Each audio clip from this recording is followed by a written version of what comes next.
Bon,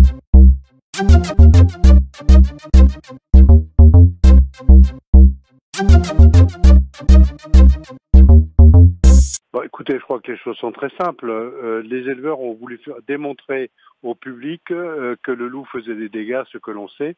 Ils savent d'ailleurs que je suis à leur côté parce que je suis contre la présence du loup sur le territoire. Ceci étant, ils ont amené des brebis mortes et aussi des brebis vivantes, ce qui est d'ailleurs un véritable scandale parce que ces brebis vivantes avaient les tripes à l'air, marchaient sur leurs intestins, ce qui est de toute façon sur ce plan-là totalement inadmissible. Ensuite, ils ont laissé les cadavres sur place, laissant au service de la ville le soin de les ramasser, de les emmener dans un endroit approprié et ensuite de téléphoner à l'équarrissage pour que ces bêtes soient enlevées.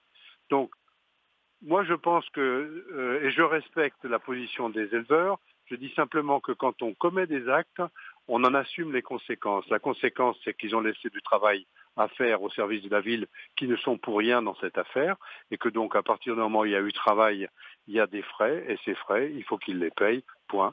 Le courrier est signé Arnaud Murgia, conseiller départemental de Briançon 1, et Christian Hubault, le conseiller départemental délégué à l'agriculture et aux forêts.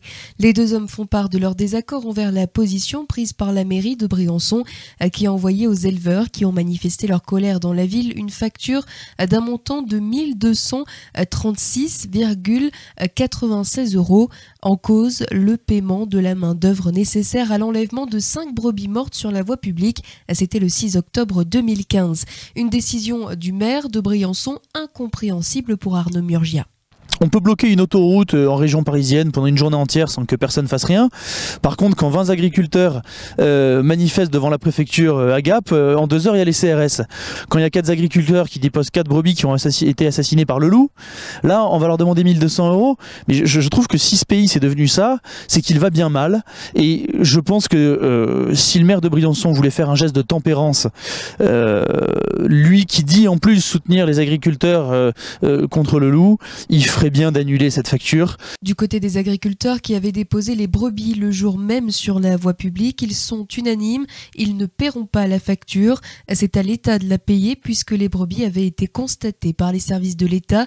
Marc Forbrac, agriculteur à Servières. Donc il se retourne vers le nouveau propriétaire qui est l'État français. Il nous a indemnisés. Voilà. La deuxième raison, c'est que M. Fromm avait quand même dit qui soutenait l'agriculture.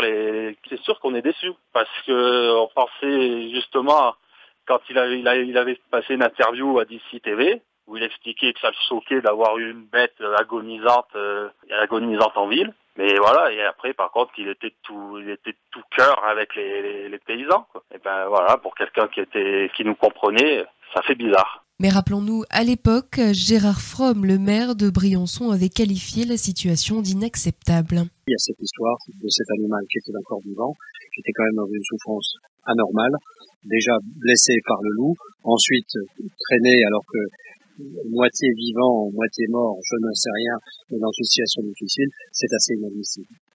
Arnaud Murgia et Christian Hubault demandent à Gérard Fromm d'inscrire à l'ordre du jour du prochain conseil municipal l'admission en non-valeur de cette somme de 1 236,96 € afin d'exonérer les agriculteurs concernés du paiement de cette somme dont ils ne pourront de toute façon s'acquitter.